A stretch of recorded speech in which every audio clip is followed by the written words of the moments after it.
was one letter, and it stood out because of the neatness, the meticulous attention to detail in the handwriting. I opened it up, and that was the letter that you now know, the I know you, but you don't know me letter. When I got to Bangkok, I was with a friend this time, and I said, Bill, I said, I'm going to go to Nakhon Ratchasima. I really want to meet this lady. He said, yeah, but the go-go bars in Nana Plaza are open till 3 in the morning. I said, I'm not interested, Bill. I said, I want to meet this lady. This letter has convinced me that she's worth meeting. Well, hello there, everybody. Pete here from Thairish Times. What's the story? I hope you're keeping well. So what is the story? Well, the story is we have a love story for you, folks. Yes, indeed.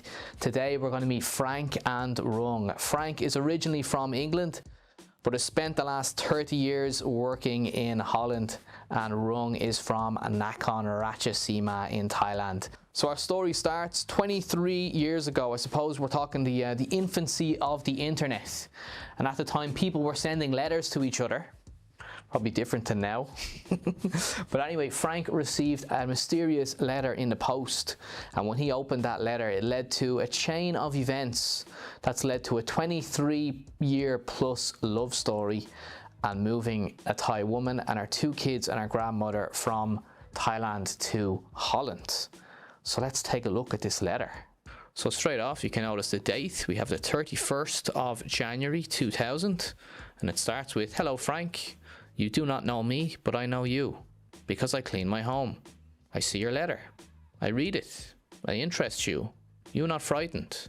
I want your friend. I am Sister Somrak. You forget her. She Thai lady. 3 year ago, you know her, from letter.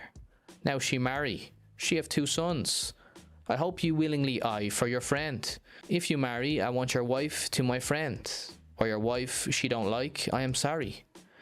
If she agreed, I delight and thank you her. If you have problem, I am agree consult. If you trusted I am army nurse. I am 30 years. I marry, but now my husband dead 3 year ago. I have 2 sons. Please write back soon, as I shall look forward to hearing from you. Best wishes, Rung." So let's go meet Frank and Rung and hear about their extraordinary journey together, and also the challenges they've faced in their relationship. As Frank puts it in this interview, he was single at 49 years of age, and in the flash of an eye, he went from being single at 49 to being married with 2 young kids and a Thai grandmother. And I'll just say this before we start the interview, folks. Sadly, Rung was diagnosed with Alzheimer's disease 4 years ago. So she is in this interview with Frank. However, as you can imagine, she's not going to speak too much in this interview. So let's get straight into it. Hello. What do you say? Treylock, is it in Gaelic for hello or something? Treylock? Dear Witch. Oh, okay. Well, a lot of audition then. This is my wife, Rung. You've heard all the stories. Rung. She's always asking about Noon, because she finds your story very interesting. We both do.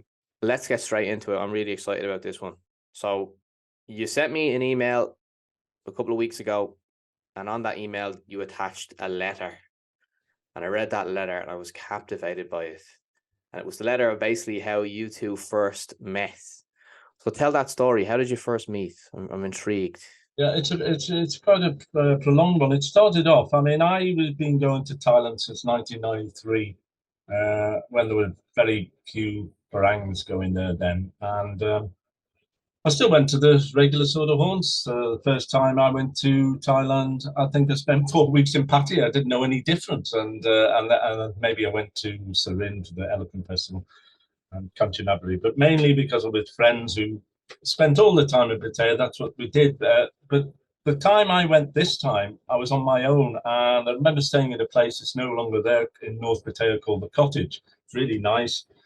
Tree wooded area with 2 swimming pools. You later came with me there, and I had my Canon camcorder in those days. Now I've got a GoPro 11. I've got it still in the box. I haven't opened it up. But what was quite amusing was there were 3 people chatting, 3 Thai women. Yap.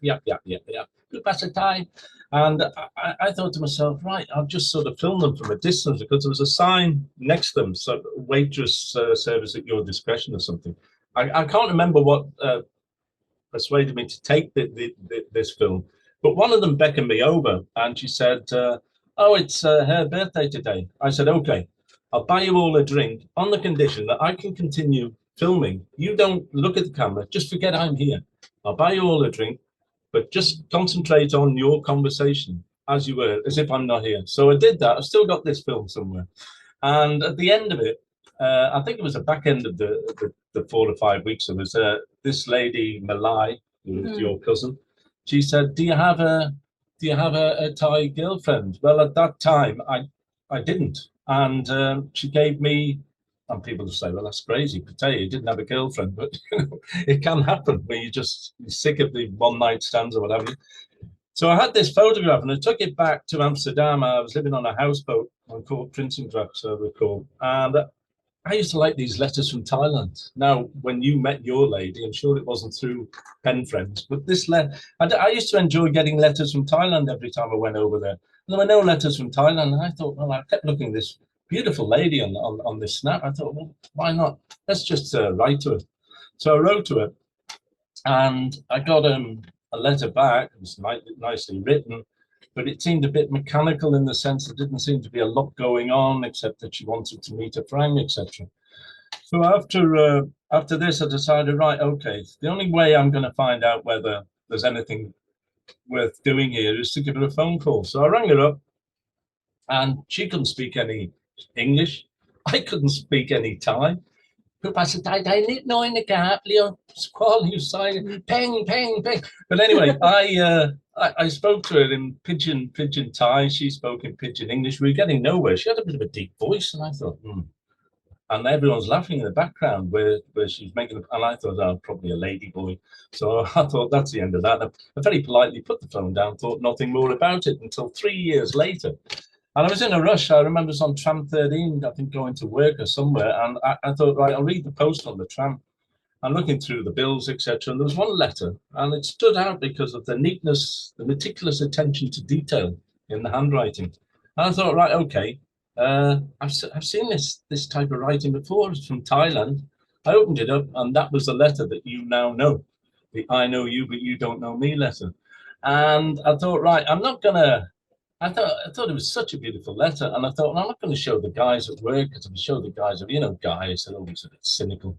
I thought I'd show the girls because they will feel what I feel if there's any substance to it. And I showed it to a few of the Frank, that's from the heart, as you suggested, that's from the heart.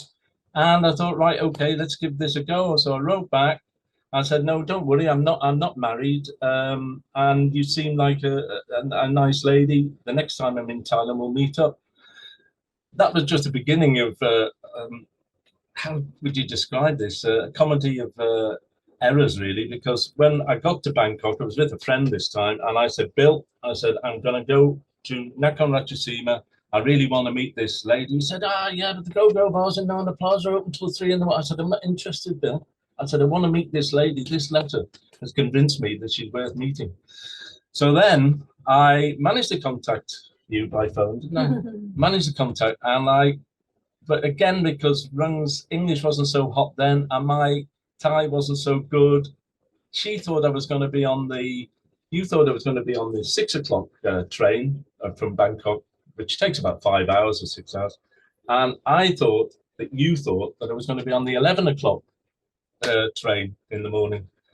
So I'm relaxing on the train, thinking, yeah, got the train. I even got a taxi because I was in such a mad rush to get to the airport. I got a taxi to the railway side. I got a taxi there in a mad rush because I was frightened of missing that train. I was relaxing on the train, and there was a little old lady in front of me. And remember, this is the year, when would it be, 2000, something like that, around about that, 1999, 2000. And she had a mobile phone. No one had a mobile phone then, unless you were a drug dealer, maybe. And she was a little old lady. She only spoke Thai, but with my Dutch or English dictionary, I managed to explain why I was on the train, where I was going. She thought it was a wonderful story. You know, you're meeting this lady, you've got a friend. She said, let's give her a ring. Let's give her a phone call. Now, bear in mind, Rung has been stuck in 32, 33 degrees centigrade, waiting for me for the best part of 5 hours because I'm on the wrong train. And she rings her mother, and her mother picks up, and she said, oh, yeah, we're on the train. And her mother then contacts Rung I don't know how they did it. Maybe the passed the message, was it by bike or something, or somebody came, come home. This man is coming with another woman. Because this old lady had convinced me. So I was oblivious to this, of course. And I get off the train. I remember filming, getting off that, and I've still got this on film. Filming, and you were in a beautiful pink, not this pink, but a beautiful pink or light blue suit. It was beautiful.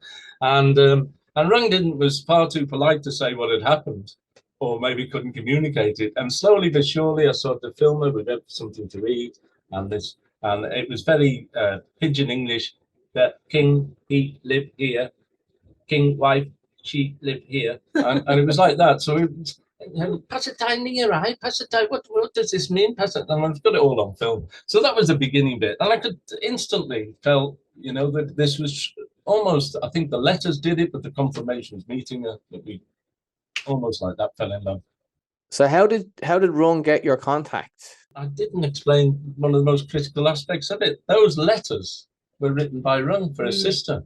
And in that letter that I sent you, she's trying to say, I used to translate these letters for my sister. She now married, have 2 children. So she wasn't a ladyboy.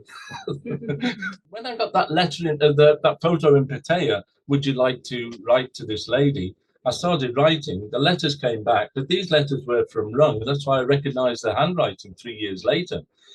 Because she was translating for her sister these letters into English. So her English is sort of good enough writing wise to be able to impart information. And so she was writing for her sister, and little did I know that it was Rung, because the original letters I received when she was writing for her sister were very mechanical. There was no soul there. And I just thought, well, I'd just make a phone call anyway. And then I was convinced that it was a lady boy, which it wasn't. It was her sister with 2 children later. So that's how it all began. The original letters that I don't know if I've still got because they're not relevant, were from Rung writing for his sister Somrat, who is, as I say, still married, and not somebody that I particularly like. Don't get on with the lady at all. She's a drunk, and well, anyway, that's another story, but completely different. Rung is a lovely human being and always has been, and we love each other very, very much. So Rung, how did you feel when you met Frank for the first time? Yeah, how did you feel? Yeah. Good, yeah. Yeah. I'm not trying to put words in your mouth, but So then, okay, so you met for the first time, and how long did you spend there in Nakhon Ratchasima? The first time, I think, because I'd arranged to see my friend later, Bill, I think in Bangkok. So I think it's, how long did you stay? We met all the family that evening, didn't we? Your brothers, your 2 police brothers, Damrung and my lot, and everybody. I think it was about a week. And then did you go back to Holland then, or where did you go? Yeah, back to the Netherlands. I mean, and then you continued writing by writing letters to each other. Yeah, it was just letter writing, phone calls. We'd make phone calls, and slowly but surely our communication skills improved on both sides. So we were able to develop the relationship better. I mean, Rung she was working. I didn't mention this as well, that the next time I went, she was still working in the military hospital, in the operating theatre. I remember booking a hotel in Karat, and she came at lunchtime in her nurse's outfit. She's only spent an hour with me, and she had to go back to work. And it was just wonderful then. From that moment on, got to know the family and everything. And as relationships do, they develop more and more. You've probably experienced that as well. Terribly sorry for interrupting this interview, folks. Just give me 1 minute of your time, please. So if you've been following this channel, you'll know that I've met Noon, my wife, online on an online dating site. And my experience with online dating in Thailand is it's a complete minefield. There's lots of shady people out there. There's lots of people misrepresenting themselves. You could go on a date and a totally different person could show up. There's a lot of scammers out there as well. A lot of people that are not interested in long-term serious relationships. So when I was initially contacted by Christian Filipina to sponsor this video, I was definitely skeptical. I checked them out. They seem legit, and what they do is they help Western men meet Asian women for long-term serious relationships. And I'm talking with them at the moment. Hopefully we can get more people on that have been successful in finding love online, because we've all been there. You've gone on YouTube, you've seen titles with, you know, my Thai wife stole my land, these type of videos, listen, they get a lot of views because a lot of them there's drama behind them, and in the end of the day, drama seems to sell. A lot of people are interested in that, but you don't really hear about the people that have been successful finding love online. Offhand, I could probably name about 10 or 15 people that I know personally, but they are out there. So hopefully we can hear more stories from people who have been successful finding love online, get them on the channel as well. So if you're interested in what I just said, folks, click the link in the description box for Christian Filipina, and also check out the link in the pinned comment section in the comment below. And best of luck in finding your potential life partner. And sorry for interrupting, let's jump back over to Frank and Rung and hear the rest of their story. And how long were you together then before Rung made the big move over to Holland, when you were working in Holland? Yeah, okay, so it was the year 2000, January, I think, when I received that first letter, the I know you, you don't know me. I'm thinking that the title of the book should be Knowing Me, Not Knowing You. You like the ABBA song, Knowing Me, Knowing Me, Not Knowing You. That would be the title for it. I'd already started writing it, and then the computer completely crashed, and then I now got to start all over again, but it's in the brain box. I'll get there. We initially, as I say, met in the year 2000, and then the process began. I think I went back over to Thailand again shortly afterwards, and the process began to try to get Rung over, because she had 2 children. It's another tragic tale, but I knew this quite early on, that she'd lost her husband. Her husband committed suicide, and she was a teacher, and so she was left with these 2 young kids. And I thought, well, if I get attached to Rung, I'm getting attached not only to Rung, but to children as well. And in 2001, we finally got the paperwork sorted. Rung came over. I remember those 3 months, because the day you were leaving, or the day later, Carabao were playing in Amsterdam. I thought, that's a tragedy. Carabao, made in Thailand.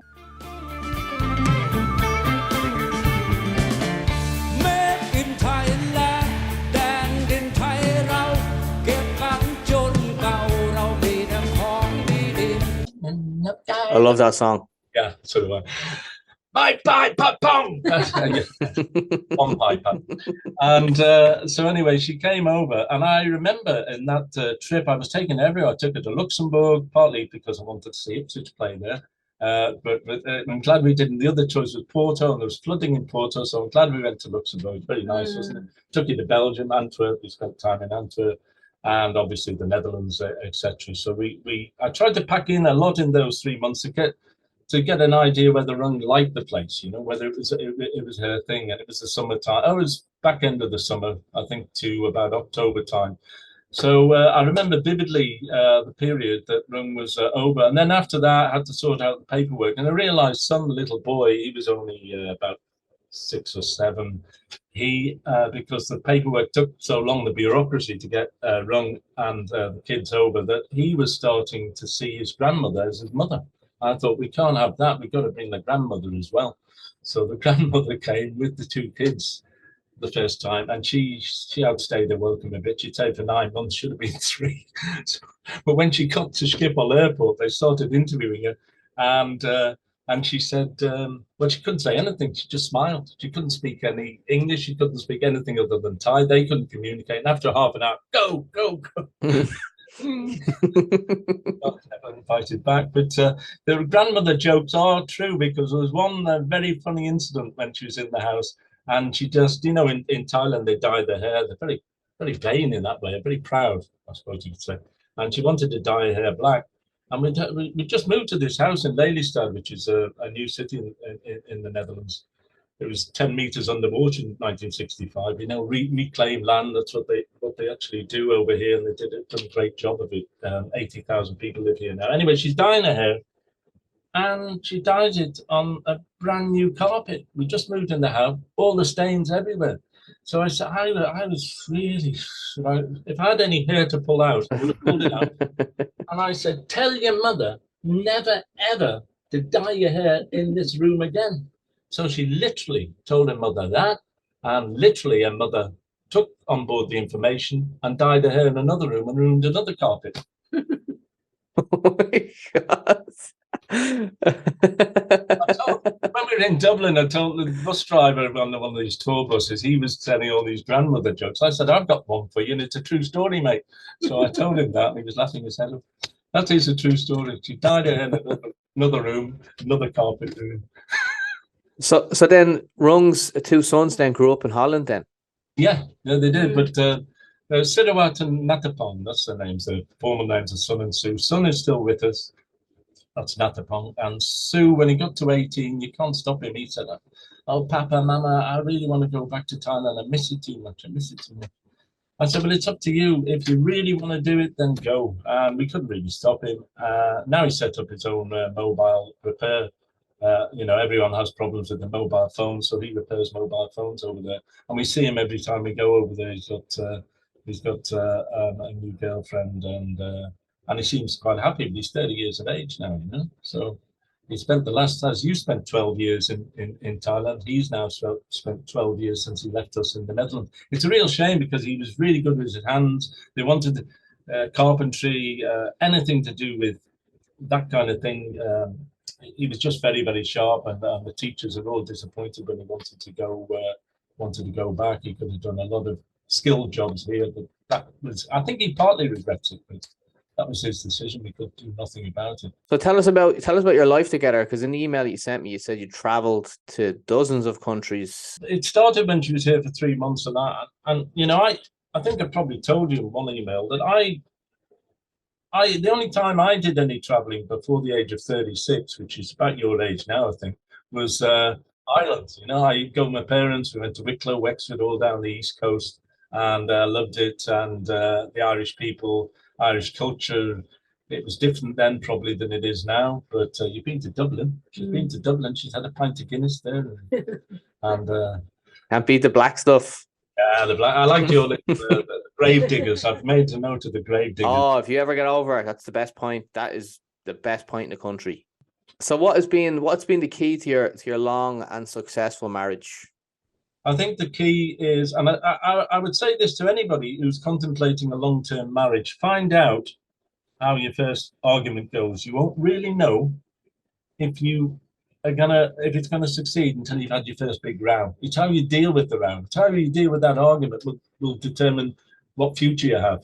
I mean, if it's a real major bust up and it goes on for days, that's a very bad sign. But if you can find a way to compromise and find a way to understand the other point of view, the person's point of view, then it works. I mean, I was a single guy at 49, and then suddenly I had a wife, 2 children, and the grandmother in the house, and I was losing it. I was going out, coming home late, missing trains, ringing Rung, saying, sorry, darling, I'm gonna.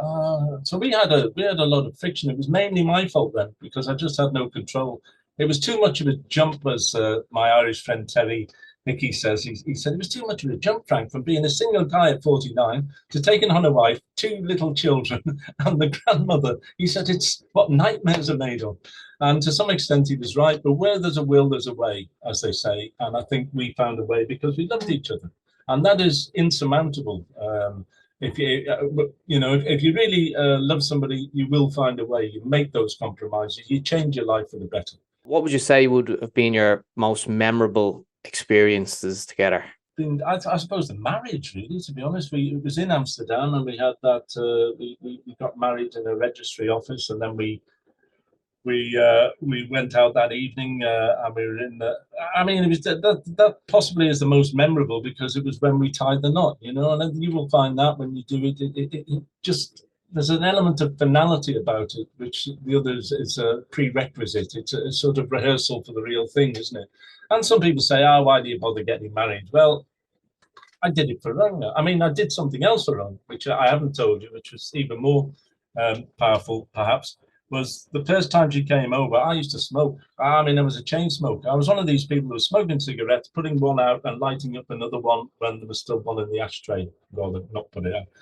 So I was a chain smoker, and then one day I discovered that how can I show my love to Rung? I've already sent her these photographs to show how poor I am, because I did this deliberately. I sent a load of photographs, sort of suggesting that I had no money, because if there was any element of, oh, rich Farang guy, she's going to be disappointed. And all she said in another letter was, I feel very sorry for you. I want to help you. I thought, well, that worked, didn't it? So, what were you doing with these photos? Were you like, how did you make yourself look poor in these photos? well, I got a friend to film me on a dilapidated old chair eating a bag of crisps with a football scarf on, and I had a broken tooth. Like that, and I sent them, and really they were gruesome. And I've still got them, some really gruesome. I thought that'll do the trick. If there's any element of doubt here, this will sort it out. That's brilliant. Really, really sad. So yeah, that was. Oh, I didn't tell you the story I really wanted to say. So then with Rung, she went back to Thailand. Thought, how can I prove my love? I know, if I could give up smoking. Now, you know these New Year's resolutions that people try to keep. I actually achieved it because I was so determined. I was in a Thai Johnny Jordan Thai restaurant, and it was 5 minutes to 12 o'clock midnight. I was down then to Barclay cigarettes, which are almost fresh air anyway. Stubbed the last one out at 12 o'clock midnight, and I've never smoked again. And that was 20 plus years ago. In the email that you sent me, you caught me off guard when you wrote the whole story down, and then you said that Rung was diagnosed with Alzheimer's, which totally caught me off guard. Can you just go into more detail on that story for us? It was a real, well, there were warnings, there were little telltale signs that some of us and myself had noticed, forgetfulness. We can all be forgetful, but it was getting increasingly so and more difficult. And this was fortuitous in one respect, that if it had happened when she was diagnosed with Alzheimer's at 50, if it had happened a few months earlier, it would have really caused major complications because I was still working. I couldn't be with her. When she was diagnosed, I was in, they did a few tests and she Rung said to me, I think I failed all these tests, Frank. And I said, well, it's not your fault. What will be, will be. And when she was diagnosed, I realized that this would be now a full-time job. I'd leave one full-time job to take on another full-time job. It's a labor of love. If you love somebody, then that shouldn't get in the way of anything. It is, I have to say, 24/7. So it is, we share that. We're like Siamese twins, aren't we? We even go to the WC together. Yeah. Allowed in. I've got a little card, because of Alzheimer's. Can I be allowed to? It's all right in Thailand, they're fine about it, but in Europe, there's still a little bit. Laos is a good example. We had real difficulty, and the girls would say, "Oh no, we take her," and they'd take her to the toilet and just walk out again. I thought, right, I know how to overcome this. I'll just keep paying the bill, run across the road, 100 meters to the hotel in Laos where we were staying. You go to the toilet with me there, and then we come back out. And I kept thinking, right, he's just left, and he's come back, and he's ordered another drink, and he's just left again. He's come back, he's ordered another drink. That was the way to overcome. And you've got to be the street smart and think, how can I get over these problems? And these are the challenges that I now have. And they are. Sometimes it can be a little bit stressful, because sometimes the worst time is in the morning when Rung is sleeping. She wants to go to the loo. I'm really tired and completely knackered, and I've got to get out of bed. Okay. And that happens almost on a daily basis. But it's not Rung's fault, It's absolutely not Rung's fault. So I always say to you, it's not your fault, darling. We're in this together. This is a challenge that we have been faced with, and it proves it tests our strength of love, how strong our relationship is. Now, you never know what is going to confront you in the future. You're a risk taker. I take far less risks than you, but when I'm dealt a bad card, then I deal with it. Well, let me just read out the email that you sent to me, because I thought this was the words you used were really good. So you said, one thing is certain, she is still the most loving and caring person I have ever met, and this dreadful disease should not have afflicted somebody so very sensitive and so kind, and you never know what cards life will deal, and this is the irony of it all. It is. That was really poignant. It is. You just never know. I mean, one thing we all know with absolute certainty, unless you're a supreme optimist, we're all going to die. We are all going to die. And some of us will live longer than others. Now, Rung being an ex-nurse, I had visions as I get older, because I'm almost 15 years old. I'm 68 now. Rung is 53.